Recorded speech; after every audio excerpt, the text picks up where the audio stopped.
तो ऐसे कौन से डॉक्यूमेंट्स हैं जो हमको देखने चाहिए, और इस वीडियो को दो पार्ट में हम डिवाइड करेंगे। पहला तो ये कि जब हम प्रॉपर्टी किसी थर्ड मतलब आउटसाइड बिल्डर के प्रोजेक्ट के बाहर हम खरीद रहे हैं, हम एलडीए आवास विकास का कोई फ्लैट खरीद रहे हैं, हम इंदिरा नगर जैसी सोसाइटी में कोई घर खरीद रहे हैं, हम आशियाना में कोई घर खरीद रहे हैं, हम एलडीए आवास विकास या लीडा की जोन में अगर कोई घर बना उस घर को खरीद रहे हैं। तो बेसिकली ऐसी प्रॉपर्टी जो बिल्डर ने किसी जमाने में कभी बनाई थी या गवर्नमेंट में एलडीए ने बनाई है, डेवलप करी है, और अब उस घर को हमको खरीदना है। तो अगर हमको वो पसंद आ गए हैं, हमको आगे बढ़ना है, तो हमको कौन कौन से पेपर्स का ध्यान रखना चाहिए। Hello friends, welcome to my YouTube channel team Aman Chawla. आज का वीडियो थोड़ा सा एक ऐसे सब्जेक्ट पे है जो रीसेल में प्रॉपर्टीज ले रहे हैं। जनरली क्या है कि रेडी टू मूव का बहुत ज्यादा डिमांड है बाजार में, लेकिन रेडी टू मूव प्रॉपर्टी का मतलब हम प्रॉपर्टी को रीसेल में परचेज कर रहे हैं। तो रीसेल में परचेज करने के लिए हमको कौन से डॉक्यूमेंट्स को वेरीफाई करना चाहिए, कौन से डॉक्यूमेंट्स को देखना चाहिए, और उसके बाद आगे हम मतलब ये श्योर हो सकते हैं कि ये प्रॉपर्टी के पेपर सेफ हैं। बेसिकली जो मैं मानता हूं, रियल एस्टेट में प्रॉपर्टी हम बाद में खरीदते हैं। जो भी हम 1,50,00,000 या जो भी अमाउंट हम पे कर रहे हैं, वो हम कागजों का पे कर रहे हैं। वो कागज अगर लीगल है, वो कागज अगर सही है, तो मतलब वो प्रॉपर्टी सेफ एंड सिक्योर है। और अगर वो कागजों में कुछ खेल है, वो कागजों में कुछ अगर हेर फेर बदल है, तो कहीं ना कहीं हमारा जो लैंड या हमारा जो अपार्टमेंट या हमारा वो प्रॉपर्टी जो है, वो कहीं ना कहीं डिस्प्यूट में चला जाएगा।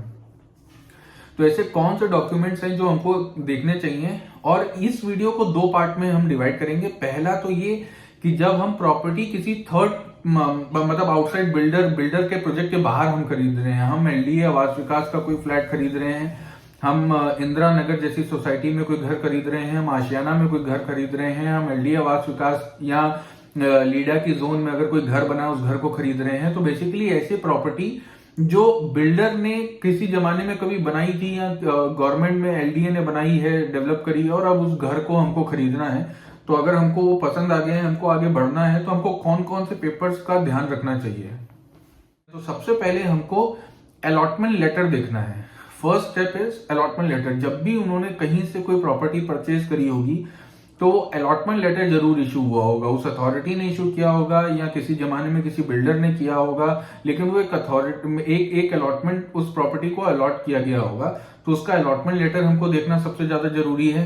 फिर रजिस्ट्री, क्योंकि हम अगर प्रॉपर्टी परचेज कर रहे हैं, और अदर देन बिल्डर, मैं उन्हीं प्रॉपर्टीज की बात कर रहा हूं जिनकी रजिस्ट्रीज ऑलरेडी हो चुकी है, किसी की 20 साल पहले, किसी की 5 साल पहले, किसी की 50 साल पहले। तो हमको रजिस्ट्री वेरीफाई करना है। रजिस्ट्री हमको देखना कंपलसरी है कि किसने उनके नाम पे रजिस्ट्री करी थी, और जो अब हमको आगे रजिस्ट्री करेंगे वो वही लोग हैं जो उसमें रजिस्ट्री में जिनके नाम से वो रजिस्ट्री ऑलरेडी हुई है। और अगर ऐसा नहीं है, किसी की डेथ हो चुकी है, तो क्या विल के थ्रू वो प्रॉपर्टी जो है वो आगे किसी फैमिली मेंबर के नाम पे गई है। और अगर नहीं, तो अगर घर में बच्चे हैं तो तीनों बच्चे या 2 बच्चे या 1 बच्चा, सबकी एनओसीज लगेंगी कि वो राइट देंगे आगे एक पर्सन को, या तो मदर को या फादर को, कि ये प्रॉपर्टी ये आगे सेल कर सकते हैं और इसमें कोई ऑब्जेक्शन हमको नहीं है किसी भी तरीके का। तो पहला हो गया अलॉटमेंट लेटर, सेकेंडली हो गया रजिस्ट्री, थर्ड हो गया जो रसीदें, जो भी पेमेंट किया होगा उन्होंने उस समय, सबसे पहली बार जो पेमेंट किए गए होंगे, उनकी रिसीट्स, उनकी रसीदें होंगी। वो रसीद भी हमको देखना बहुत जरूरी है। जो सबसे पहली रजिस्ट्री है, उसमें कौन कौन सा पेमेंट गया है, कैसा गया है, किसने कितने अमाउंट में क्या दिया था, तो उसका सारा मेंशन रजिस्ट्री में होता है। तो जो रजिस्ट्री में वो पेमेंट्स का मेंशन होगा, वो पेमेंट एग्जैक्टली मैच करना चाहिए जो रसीदें हमको दिखाई जाएंगी या जो प्रूफ हमको दिखाए जाएंगे, जो ट्रांजैक्शन उस समय इनिशिएट हुए थे। उसके बाद में हमको चेन डीड्स को देखना है, चेन डीड वेरीफाई करानी है। चेन डीड का मतलब कि पहले ये प्रॉपर्टी किसके पास थी, फिर ये किसके पास आई, फिर वहां से किसके पास गई, फिर किसको किसने खरीदा। अगर मान लीजिए बीच में 4-5 लोग हैं जिन्होंने इस रजिस्ट्री से रजिस्ट्री होती जा रही है, तो मेरे पास वो सारी चेन डीड्स होनी चाहिए। मेरे पास अगर मान लीजिए सपोज एक बिल्डर ने किसी जमाने में या एलडीए ने एक टाइम पे रजिस्ट्री करी थी एक ओनर के नाम पे, उन्होंने फिर वो आगे करी सेकंड ओनर के नाम पे, सेकंड ओनर ने करी किसी थर्ड ओनर के नाम पे। तो ये अगर अब फोर्थ टाइम कोई खरीद रहा है, तो मेरे पास ये तीनों रजिस्ट्रीज होनी चाहिए। ये चेन डीड, अगर मैं पैसा फोर्थ टाइम में उस प्रॉपर्टी को खरीद रहा हूं, तो मेरे पास वो तीनों रजिस्ट्री का पूरा पीछे का रिकॉर्ड होना चाहिए कि प्रॉपर्टी कब से किसके किसके नाम पर ऐसे रजिस्टर्ड हो रही है।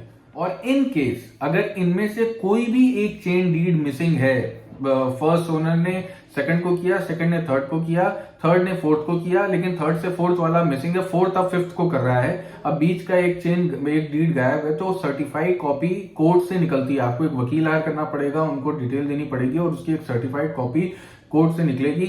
और अगर खो चुकी है तो फिर एक लोकल न्यूज़पेपर में गैजेट निकलना पड़ेगा और फिर पुलिस एफआईआर होगी, उसको फिर मेंशन करते हुए उसकी एक कॉपी हमको निकलवानी पड़ेगी।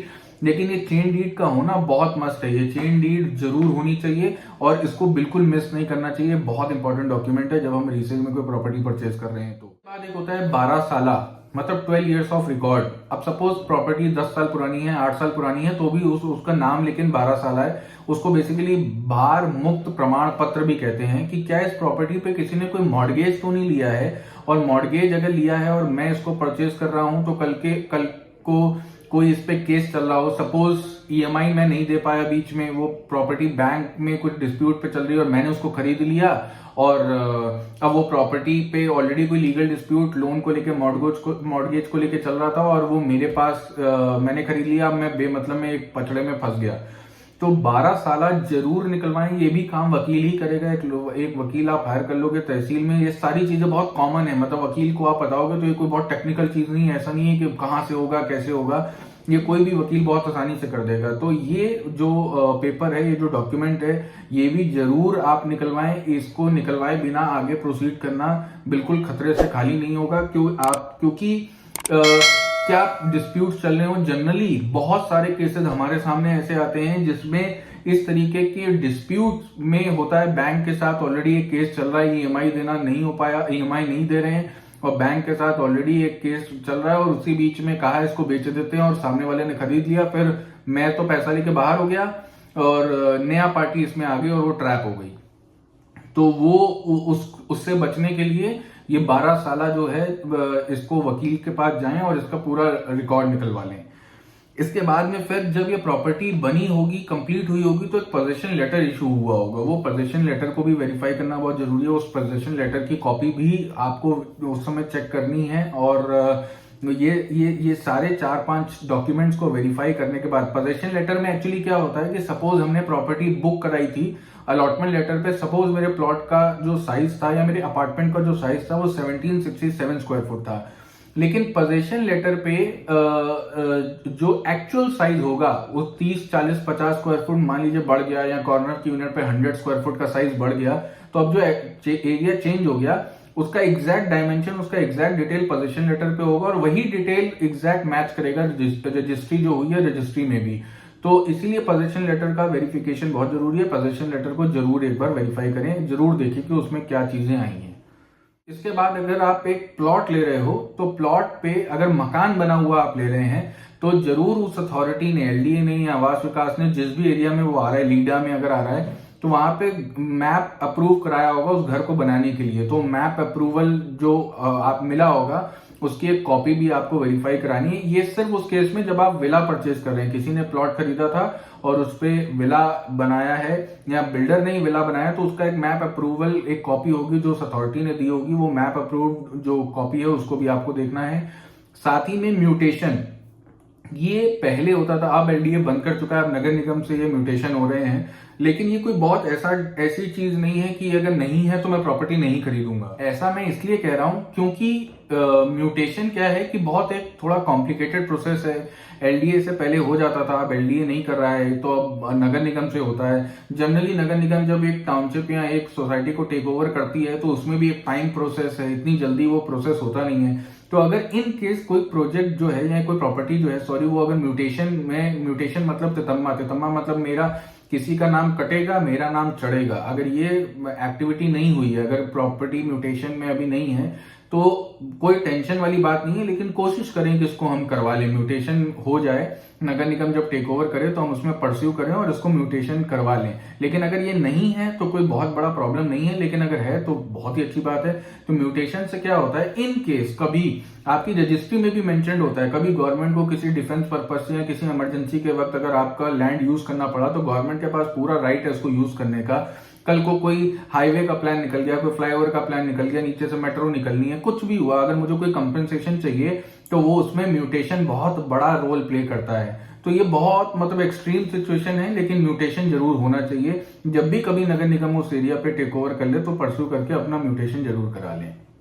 ये तो हो गया सारी, ये तो हो गई बेसिक, मतलब जो मुझे पेपर्स चेक करने हैं, जो मेरे को पेपर्स पता होने चाहिए कि कौन कौन से पेपर्स एक रीसेल प्रॉपर्टी में एक डील में बैठते वक्त मेरे को कौन से सेट ऑफ डॉक्यूमेंट्स है जो मुझे चेक करने हैं। तो इसकी एक लिस्ट मुझे लगता है आप लोगों ने बना ली होगी। इसके अलावा अब इसका सेकंड स्टेप है कि जो पेपर्स मैं देख रहा हूं वो सही है कि नहीं है, वो फर्जी तो नहीं है, वो फेक तो नहीं है। ऐसे में जरूर से, मतलब अगर आपको बैंक लोन की जरूरत हो या ना हो, जरूर से कुछ एक 40%, 50%, 30% अमाउंट का बैंक लोन जरूर कराएं। जब आप बैंक लोन कराते हैं, ये बहुत लेमैन के लिए इजी समझा रहा हूं आपको। आप वकील हायर करोगे, वकील को सारी चीजें समझाओगे, वकील आपको समझाएगा, थोड़ा टेक्निकल चीज है, ये भी आप कर सकते हैं। लेकिन अगर आपको बिल्कुल सेफ प्ले करना है as a layman, as a general public, आपके पास इतना टाइम नहीं है वेरिफिकेशन का, तो आपको सिर्फ एक बैंक लोन अप्लाई करना है किसी नेशनलाइज्ड बैंक में, चाहे वो बैंक ऑफ बड़ौदा हो, चाहे एसबीआई हो, चाहे वो एचडीएफसी हो, और बैंक वाले ये सारे डॉक्यूमेंट्स को खुद वेरीफाई करेंगे। तो एक बैंक के पास एडवोकेट का पैनल होता है, पूरे वकील होते हैं जो ये सारी चीजें करते आ रहे हैं। फिर वो मतलब खसरा खतौनी, मतलब वो और डिटेल में चले जाएंगे जो मैंने इसमें भी मेंशन नहीं किया, खसरा डीड, परमिट नंबर, खतौनी, वो पूरा एक डिटेल निकलेगा। और जो पेपर मिसिंग होंगे वो बैंक पूरी तरीके से आपकी हेल्प करेगा या आपको गाइड करेगा कि ये पेपर वहां से मिल जाएगा, ये पेपर वहां से ला दीजिए। तो वो कुछ आपको मेहनत जरूर लगेगी, वो ऐसा जरूर लगेगा कि थोड़ा यार मेरा टास्क जो है, जो मेरा काम 5 दिन में हो सकता था, वो काम अब 30 दिन का टाइम लग रहा है। लेकिन वो जो 20-25 दिन एक्स्ट्रा खर्च होंगे आपके, उससे आप और सिक्योर्ड हो जाओगे कि ये सारे पेपर वेरीफाई हो गए हैं, सारी चीजें मेरे हिसाब से कहीं कोई दिक्कत नहीं है और मैं अब इस प्रॉपर्टी पे फाइनली आगे मूव कर सकता हूं। लेकिन ये सब होने से पहले जो एक चीज बीच में अटकेगी वो है कि कुछ ना कुछ आपको टोकन मनी जरूर देना पड़ेगा सेलर को। जब आप टोकन मनी दोगे तभी आपको सारे पेपर्स मिलेंगे। तो ये ना सोचें कि बिना टोकन मनी के मैं सारी चीजें पहले वेरीफाई कराऊं। एक टोकन मनी दें, टोकन मनी देने के बाद एक 100 रुपए के स्टैम्प पेपर पे रजिस्टर्ड स्टैम्प कराएं। उस समय इस बात पे बहुत सारे लोग स्टैम्प ड्यूटी बचाने के लिए रजिस्टर्ड एग्रीमेंट नहीं करते हैं। उस रजिस्टर्ड एग्रीमेंट कर लेने से क्या होता है कि सारी चीजें टर्म्स कंडीशन क्लियर हो जाती हैं। उस एग्रीमेंट में सब चीजें वेरीफाई कर दें कि मेरे को बैंक लोन कराना है, अगर वो नहीं होगा तो ये रिफंड वापस, ये टोकन वापस होना पड़ेगा।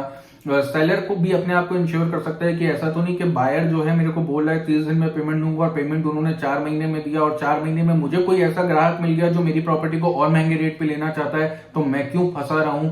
तो सेलर बायर को दोनों को अपनी टर्म्स कंडीशन मेंशन करनी पड़ेंगी, जिसमें सबसे इंपॉर्टेंट होता है कि मेरा टोकन अमाउंट सेफ है, क्योंकि मैं लोन कराऊंगा। लोन कराने में मुझे 40, 45, 60 दिन का टाइम लगने वाला है, उतना टाइम मुझे चाहिए। बायर सेलर इंश्योर हो जाता है कि उसको सारा पेमेंट 60 दिन के अंदर मिल जाएगा। एक जो डील अमाउंट है, सपोज मेरी डील 80 लाख रुपीस में तय हुई, तो 80 लाख रुपीस मेंशन हो जाएंगे। उसमें कौन से वकील की फीस है, क्या सब है, वो सारी चीजें उसमें मेंशन हो जाएगी। प्रॉपर्टी का साइज, प्रॉपर्टी कहाँ पे है, प्रॉपर्टी का एड्रेस, पूरे बायर का एड्रेस, सेलर का एड्रेस, ये सारी चीजें उस एग्रीमेंट में मेंशन हो जाएंगी।